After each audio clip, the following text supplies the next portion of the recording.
Welcome to AIM. Now we are trying to repair that mobile by DC machine and digital charger. Okay. Both are very necessary equipments to repair that mobile. ठीक है, तो आज हम dead mobile को चालू करने के लिए दो चीज़ों की बेहद ज़रूरत है। इन्हीं से हम 99% प्रॉब्लम फाइंड आउट कर लेते हैं। और कैसे करते हैं मैं आपको समझाता हूँ। DC machine and digital charger codes. सबसे पहले मोबाइल पे चालू, किसी भी मोबाइल पे ऑन कंडीशन के लिए सबसे पहले प्रेस पावर की प्रेस करने के बाद 80, ये एम्पियर है, 80, 140, 250, 300, 600, 900 तक वो एक्सीड करेगा। उसके ये अकॉर्डिंग टू मोबाइल है। जैसे कि आप नॉर्मल लेवल का मोबाइल लेते हैं या हाई लेवल का लेते हैं, प्रीमियम सेगमेंट में कोई मोबाइल लेते हैं तो थोड़ा सा और एम्पियर बढ़ सकता है। सबसे पहले ये ध्यान रखिए कि 5 एम्पियर मिनिमम, 5 मैक्सिमम 5 एम्पियर की डीसी मशीन होनी चाहिए। अदरवाइज क्योंकि आज के मोबाइल बहुत ज़्यादा एम्पियर और वाटेज उठा रहे हैं, इसलिए मशीन हैवी होनी चाहिए। पुरानी वाली मशीनें अब किसी भी काम की नहीं, वो मोबाइल को ऑन नहीं कर सकती हैं। इसलिए मशीन 5 एम्पियर की होनी चाहिए ताकि वो प्रोटोकॉल को ज़्यादा फॉलो ना करते हुए उसको आगे बढ़ा दे। ठीक है। सेकंड, 80, 40, 900, 1200 तक भी जा सकता है यदि कोई प्रीमियम सेगमेंट का फ़ोन है तो। जैसे कि ऑन कंडीशन में मैं आपको दिखाता हूँ। ये फ़ोन है, ये देखिए, ये पावर सप्लाई है। इसमें हमको 3.4.2 के आसपास वोल्टेज सेट करना है। ये हमने सेट किया। उसके बाद मोबाइल को पीछे से पावर दी और फ़ोन को पावर की को प्रेस किया। जैसे ही पावर की को प्रेस करेंगे, वोल्टेज देखिए 450, क्योंकि ये प्रीमियम सेगमेंट का फ़ोन नहीं था, ये मिड लेवल का फ़ोन था, सैमसंग का J2 था, तो इसलिए 424 उस पे जा रहा है। लेकिन S20 अल्ट्रा, आईफोन या OnePlus 9, 10 इस लेवल के फ़ोन 1000 या 1200 तक एक्सीड कर जाएंगे। देखिए फ़ोन ऑन है और एम्पियर बढ़ चुका है। ठीक है, ये फर्स्ट कंडीशन है। अब सेकंड कंडीशन बताता हूँ। इससे डीसी से भी चेक करने पे, डिजिटल चार्जर से भी आपके समझ में आ जाएगा। जैसे ही हम इसको लगाएंगे, देखिए 1 और 0.6 एम्पियर ये इसने यहाँ पर उठा लिया। अगर ये भी नहीं उठाता है तब प्रॉब्लम अलग आएगी। ठीक है, तो ये है पूरी ऑन की कंडीशन। मोबाइल ऑन है, इसमें आपको इतने एम्पियर वो लेने लगेगा। अगर ये नहीं लेता है तब सेकेंडरी कंडीशन क्या होगी कि हम उसको कैसे चेक करेंगे। सबसे पहले विदाउट प्रेस की, बिना कोई पावर की को प्रेस किए डायरेक्ट हम जैसे ही मोबाइल को लगाते हैं और यदि 300, 600 या 1200 तक एक्सीड करता है ampere, that means full short है। ठीक है, यानी कि फुल शॉर्ट यानी कि किसी भी जगह से कोई भी कंपोनेंट आपस में जुड़ा हुआ है, या तो लिक्विड डैमेज है या किसी प्रकार का खुद का सेल्फ कंपोनेंट कोई सा वो हो गया है ब्रेकडाउन, या इस तरह की कोई चीज़ हो गई है, तो इसमें फुल शॉर्ट बताएगा। जैसे कि देखिए अभी ये 0 है और जैसे ही हम इसमें ये लगाएंगे, ये देखिए ये अपने आप 1.4 एम्पियर तक चला गया। ठीक है, अगर ये इस तरह की कंडीशन आती है, आया ना उसमें, हाँ। अगर इस तरह की कंडीशन आती है कि ये अपने आप ऑटो जा रहा है तो ये इसका मतलब है शॉर्टिंग।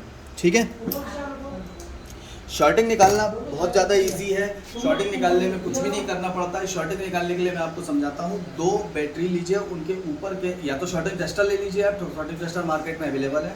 लेकिन यदि नहीं आते हैं तो शॉर्टिंग निकालने के लिए आपको 2 बैटरी लेनी है। दोनों बैटरी के ऊपर की प्लेटों को हटा देना है और दोनों बैटरी के प्लस को माइनस को एक साथ जोड़ देना है, तो शॉर्टिंग टेस्टर आपका बन जाएगा। शॉर्टिंग टेस्टर आप जैसे ही पीसीबी के प्लस पॉइंट पे प्लस को, माइनस पे माइनस को लगाएंगे, मदरबोर्ड में जो भी शॉर्ट होगा वो गर्म होने लगेगा। आप उस पर रोजिन पेस्ट डाल सकते हैं, नॉर्मल पेस्ट अपना जो यूज़ करते हैं वो डाल सकते हैं। जैसे ही आप डालेंगे मदरबोर्ड गर्म होने लगेगा। जो भी कंपोनेंट गर्म हो रहा है आप उसको डायरेक्ट निकाल सकते हैं।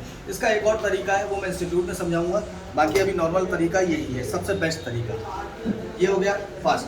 आप विदाउट की प्रेस, फिर से बिना की प्रेस के यदि हाफ शॉर्ट है तो 110, 90 और 170 पे एम्पियर जाके स्टक रुक जाएगा, इससे ज़्यादा नहीं जाएगा। यहाँ पर भी ये मशीन प्रॉपर शॉर्टिंग तो नहीं निकालेगी, इसको भी निकालने का तरीका वही है जो पहले समझाया मैंने, लेकिन इसमें आपको ये समझ में आ जाएगा कि बोर्ड हाफ शॉर्ट, ठीक है, फुल शॉर्ट नहीं है। फुल शॉर्ट में 1.2 तक 1.4 तक जा सकता है,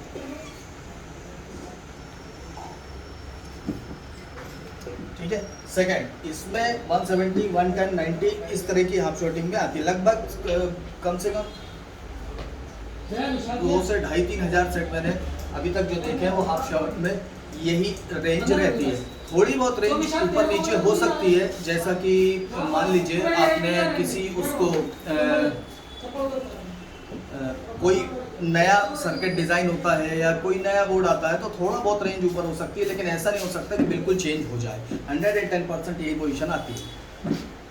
फिर उसके बाद प्रेस, पावर की प्रेस एम्पियर 90, 70, 60, 60, 70, 90 ऐसे आ रहे हैं, या 90, 70, 50 पे आके रुक जा रहा है, या मान लीजिए इससे थोड़ा बहुत और ज़्यादा 110 तक चला जाता है और फिर वापस आके 60 पे रुक जाता है। तो इसका मतलब है इसको लो बूट बोलते हैं, या लो बूट बक, जो लो सीक्वेंस है बूट का और बक कॉइल्स पे दिक्कत आ जाएगी। यानी कि पावर आईसी के बाद जो आगे बक कॉइल्स के जो वोल्टेजेस हैं और जो उससे आगे की जो सप्लाई है यहाँ पर कहीं ड्रॉप हो रही है। तो आप हमको सबसे पहले ये पावर लगी है, पावर से ये वोल्टेज जा रहा है बक को,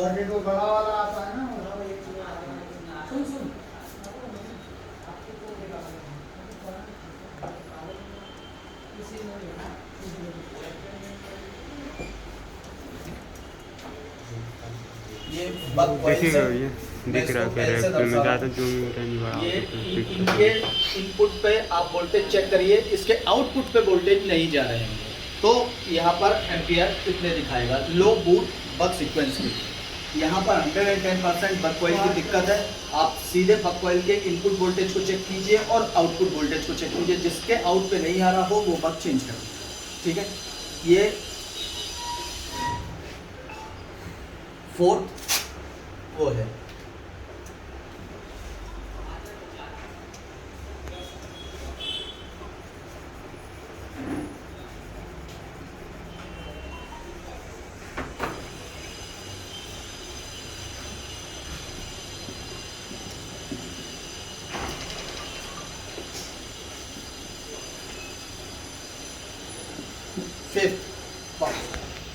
फिफ्थ जो सीक्वेंस है वो है 110, 160, 180, ठीक है। अब यहाँ से आपने जैसे ही पावर की प्रेस की तो 110, 160 और 180 तक एम्पियर एक्सीड करता है।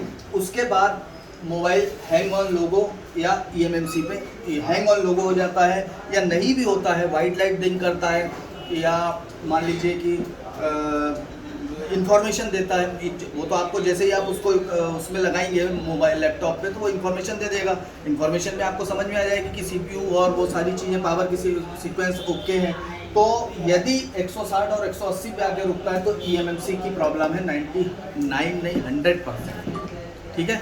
आपको वैसे भी अगर हैंग ऑन लोगो होगा तो आपको वैसे ही समझ में आ जाएगा कि मोबाइल तो ओके, पावर सीक्वेंस सही काम कर रहा है, नहीं तो हैंग ऑन लोगो हो ही नहीं सकता था। जैसा कि मैंने डेड मोबाइल रिपेयर में आपको समझाया था कि जो ईएमएम पावर से जाने वाले वोल्टेज जो है वो ईएमएमसी और रेगुलेटेड बीरेज की लाइन जो है वो इन दोनों पे जाती है।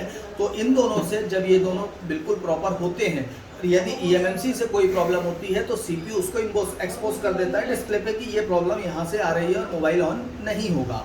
तो उसी तरह से आपको इसमें भी ये समझ में आ जाएगा, आपको पूरी कंडीशन करने की ज़रूरत नहीं पड़ेगी, यहाँ से डायरेक्ट समझ में आ जाएगा कि ईएमएमसी की प्रॉब्लम है।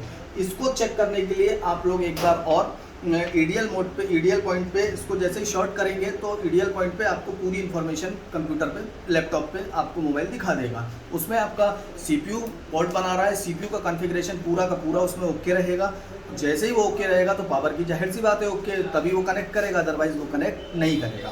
तो 110, 160, 180 हैंग ऑन लोगो ईएमएमसी की प्रॉब्लम होती है, आप इसको डायरेक्ट शूट आउट कर सकते हैं।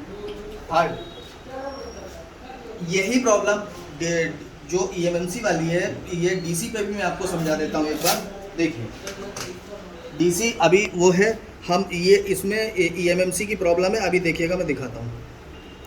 ये जैसे ही मैंने इसको कनेक्ट किया, ये देखिए इसकी जो ये देखिए BPH की लाइन जो है ओके है और ये एम्पियर यहाँ से लेने लगा, लेकिन अब ये वाइट लाइट ब्लिंक पर आ गया है। ये देखिए ये वाइट लाइट ब्लिंक कर रहा है, ये EMMC की प्रॉब्लम है। अभी हम इसका जैसे ही बूट लेंगे तो ये पूरा ओके बताएगा और CPU भी पूरा कॉन्फ़िगर करके बताएगा और पोर्ट भी पूरी बनाएगा। ठीक है, सभी के वोल्टेज जो है चार्जिंग वाले जो होते हैं वो सबके अलग अलग नाम से जाते हैं। कोई BCS के नाम से आता है, वोल्टेज सिस्टम या वोल्टेज BPH। सिलिकॉन जो है ओनर वाले CPU है उनमें भी अलग आते हैं, उनमें फ़ोन पावर के नाम से आता है। एजीनोस के जो वोल्टेज है जो चार्जिंग लाइन बनाती है वो अलग है। तो आप इसको डायरेक्ट चेक कर सकते हैं। जैसे डेड मोबाइल पे कोई भी मोबाइल आप ये डिजिटल चार्जर जो है वो इसीलिए बनाया गया है, ना कि चार्ज करने के लिए बनाया गया है। डिजिटल चार्जर लेने से पहले आप कुछ चीज़ों का ध्यान रखिए। पहली चीज़ तो ये है, इसमें QC चार्जर 3.0 होना चाहिए, क्योंकि QC चार्जर 3.0 सबसे एडवांस टेक्निक है। और जो इसको चेक करने के लिए अगर QC चार्जर 3.0 नहीं होगी तो BPH की लाइन बनेगी ही नहीं। क्वालकॉम के लिए DC to DC जो मीडियाटेक के लिए है, जो PM पे यदि उसके अंदर इनबिल्ट है तो भी वो बनाएगा, नहीं है तो भी बनाएगा। तो मीडियाटेक के लिए भी USB 6 जैसे USB 1 2 3 4 5 6 ले रहा है, ये है PD। ये पावर डिलीवरी जो बनाई गई है ये सैमसंग के लिए बनाई गई है। सैमसंग के जो लेटेस्ट प्रीमियम मोबाइल हैं वो पावर डिलीवरी दे रहे हैं 25 वॉट या 45 वॉट के चार्जर के लिए। तो ये उतने वोल्टेज यहाँ पर उठाता है, ये चार्जिंग के लिए नहीं है। ये इसी चीज़ को चेक करने के लिए है कि मोबाइल में BPH या चार्जिंग DC सप्लाई बन रही है नहीं बन रही है। उसके बाद 5-6J अदर के लिए है। इसमें अभी एक और मॉडल आया है जिसमें बॉक या हाई स्पीड चार्जर 1+ के लिए जो यूज़ होता है। ठीक है,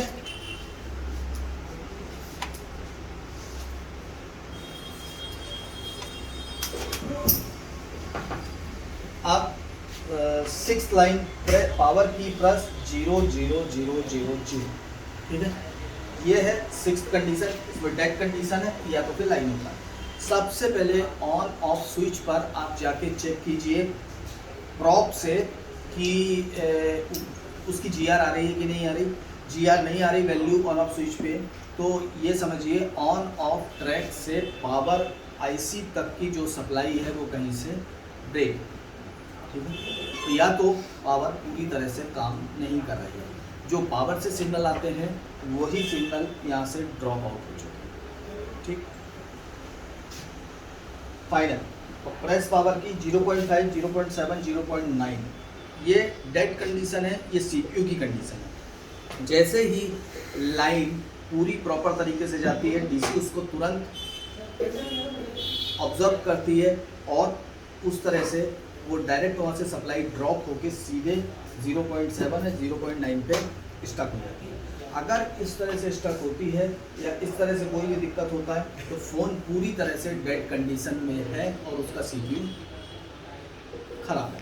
लेकिन यहाँ पर हम इसको लैपटॉप कंप्यूटर से लगाकर चेक कर सकते हैं कि यदि पावर या इस तरह की कोई चीज़ काम कर भी रही होगी तो भी वो वहाँ पर शो नहीं करेगा, तो भी आपको उसमें टेंशन लेने की ज़रूरत नहीं है। इस तरह की कंडीशन में सीधे CPU की प्रॉब्लम होती है। लेकिन डेड मोबाइल रिपेयर में आपको मैंने जो पढ़ाया है उसमें यहाँ पर आप एक सिग्नल चेक कर सकते हैं जो CPU के बाद बनता है PS होल्ड। ठीक है, ये PS होल्ड रजिस्टर पर इसका जो वोल्टेज है वो वहाँ पर बनेगा। तो वो तो डायरेक्ट भी आप जैसे ही वो लगाएंगे वो वैसे ही वहाँ पर शॉर्ट नहीं होगा और यहाँ पर कोई भी वोल्टेज नहीं बनेगा और मोबाइल CPU की कंडीशन में आ जाए। समझ में आई? कोई दिक्कत? कुछ पूछना है आपको किसी को? ये बताओ विनोद, कोई कंपोनेंट सीरीज में लगाया पैरेलल में लगाया तो कैसे पहचानेंगे? पैरेलल में लगा होगा तो एक पॉइंट ग्राउंड रहेगा। हाँ, और एक सप्लाई में लगा होगा। हाँ, और यदि सीरीज में लगा होगा तो दोनों साइड वैल्यू आएगा। हाँ, ठीक है। कोई भी कंपोनेंट सिंपल है तो उसको कुछ नहीं करना है आपको। एक में अगर वो पैरेलल में है तो आप उस पर एक तरफ प्रॉब लगाएंगे तो ग्राउंड बताएगा। यदि दोनों तरफ नहीं बताता है ग्राउंड तो वो सीरीज में लगा हुआ है। इसको भी चेक करने का कोई और सिंपल, यदि किसी रजिस्टर को आपको चेक करना है तो आपको कुछ नहीं करना। आप एक रजिस्टर लीजिए मीटर है ना।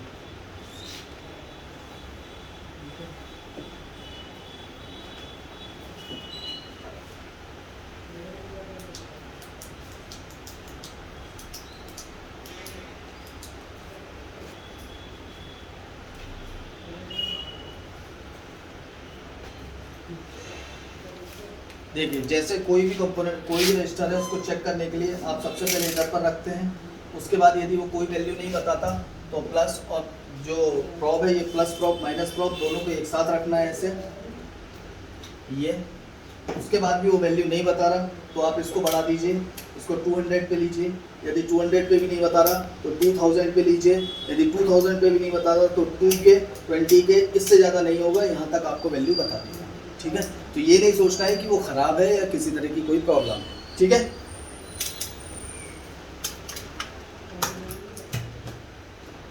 तो ये था DC machine and digital charger ports, जो कि डीसी मशीन और डिजिटल चार्जर से हम मोबाइल को लगभग बिना खोले ही कंप्लीटली तौर पर ये समझ सकते हैं कि उसमें क्या प्रॉब्लम है। क्योंकि यदि पानी भी गया होगा तो भी आप ये लगाएंगे तो वो शॉर्ट बताएगा, फुल शॉर्ट। ठीक है, यदि पानी सूख चुका है और कहीं थोड़ी जगह डिपॉजिट है तो हाफ शॉर्ट बताएगा, तो वो भी आप लगाने के बाद समझ जाएंगे। यदि लो बूस्ट या बक है तो ये तो सिंपल सी चीज़ है, ये नॉर्मल अपने आप आने वाली प्रॉब्लम्स हैं, ये ऐसी आती रहती हैं, तो ये भी बता देगा। यदि इनमें से ये वोल्टेज नहीं आ रहा है तो हैंग ऑन लोगो EMMC की जो सबसे ज़्यादा प्रॉब्लम आती है, बहुत ज़्यादा प्रॉब्लम है, वो इसमें आ जाएगी आपकी। पावर की प्लस डेड कंडीशन के लिए 0 वोल्टेज हो जाएंगे, वोल्टेज बनेंगे ही नहीं। ठीक है, ये प्रॉब्लम भी 30-40% आती है। बाकी CPU के लिए मैं बता चुका हूँ आपको। Thanks for watching. किसी को कुछ पूछना तो नहीं है? एक बार इन लोगों को भी दिखा दो।